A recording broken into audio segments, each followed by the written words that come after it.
Glen Schmucker. I was fortunate to be the pastor here at the temple from 1998 to 2008. When I think back on my life here now in those years, and I have the perspective of time, I look back and realize that this was one of the single most life-transforming experiences I ever had. I don't know of any pastor who wouldn't say, I wish I'd known then what I know now. And I certainly am one of those. But I'm also just deeply touched by the honor of having been this church's pastor for 10 years. Some of the finest people I've ever known in my life were members here and still are, many of them. I came here from having gone through a divorce, and I really believed that my days in ministry were over. And one night my wife Nancy and I were out walking the dog, and I was expressing that sentiment to her, and she said, "Your God is too small." And I've never had anything change my life more than those words. Not long after that, Cliff Temple contacted me, and the next thing you know, I had a 10-year stay here. And I felt a grace and mercy that only a church that accepts people as they are could possibly deliver. I stepped into a church that was deeply steeped in local mission work. I've never known of another church. I'm sure they're out there, but I've just never personally known of a church that was more committed to its community than is this church. Back in the 1960s, when school integration was ordered, a lot of the churches, the white churches in this part of the city, migrated to the suburbs where there were more of their kind of people. The Cliff Temple made a determined decision to stay here and to be a church in this community. And I was constantly overwhelmed by that decision. It took a lot of courage and guts and a willingness to go through the social changes and even the numeric loss of membership to stay here. You can't go anywhere in this facility, especially in the sanctuary, without feeling a deep touch of history. The sanctuary in which I served is still there, and it was built in 1938. And it still has the charm and the historic milieu that bespeaks this church's commitment to this culture. I guess when I look back on it, most of all, I think the thing that was most challenging or wonderful to me were the people I met. I can remember so many. I'm afraid to name them. I do remember Bob Owen specifically because he was the chair of the search committee that called me here. And so, as tends to happen in many churches, the pastor and the chair of the search committee often become close confidants. And Bob was such a wise, compassionate, generous, and loving human being. His wisdom, as I like to say, saved my bacon more than once. He'd grown up here in this church.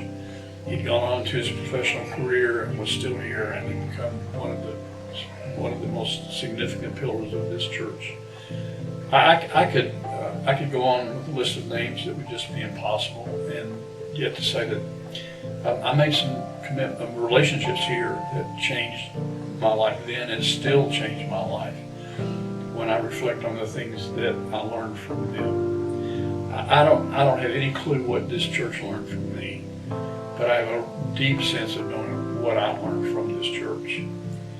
And I stand by the fact that great pastors don't make great churches make great pastors, and I still believe that. I also remember Daryl Morgan, who was the pastor here back in the 60s, and he would come over from time to time and visit with me and gave me some guidance that I badly needed.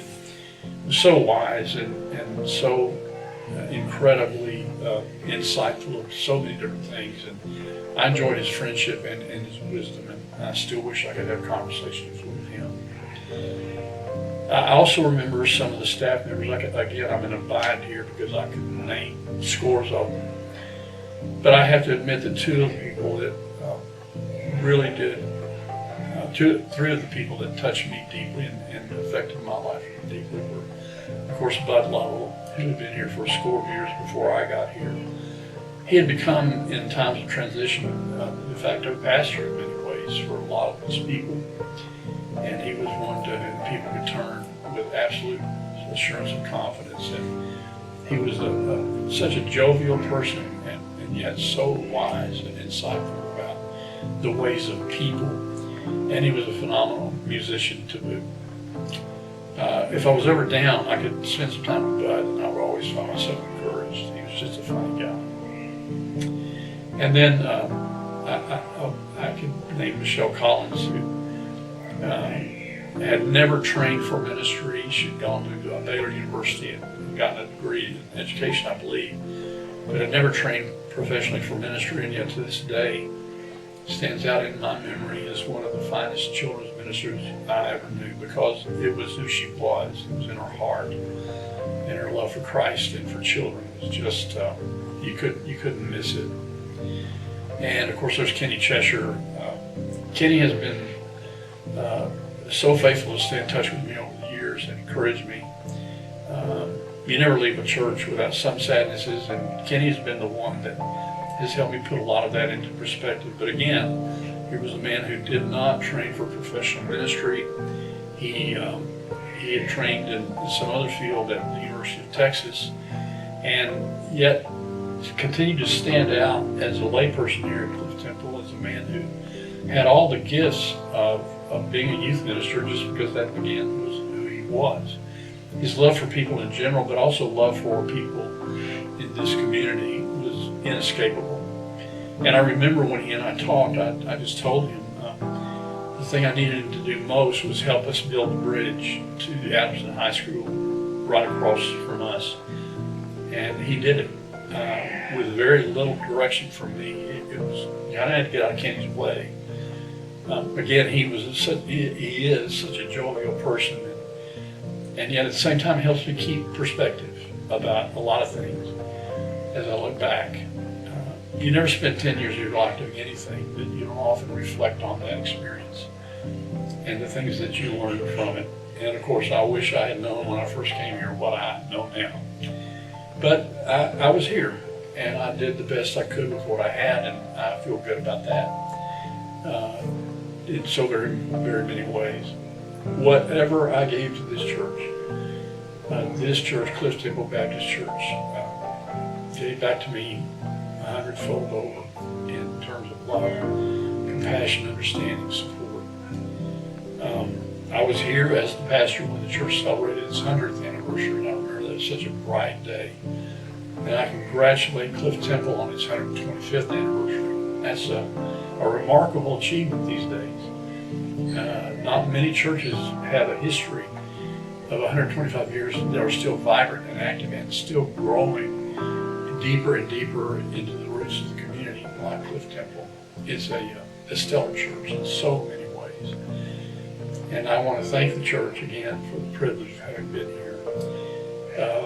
I would also be very remiss if I didn't mention my wife, Nancy, who was the person who really helped me keep a straight head on, keep focused on things that mattered and things that do not get focused on things that didn't matter. And I love her with all my heart, and I could not have been the pastor of this church without her as my wife. But again, to the church, I congratulate you on your 125th anniversary. I think that's just remarkable, and I'm glad in any way, shape, or form that I got to be a little part of it. God bless you.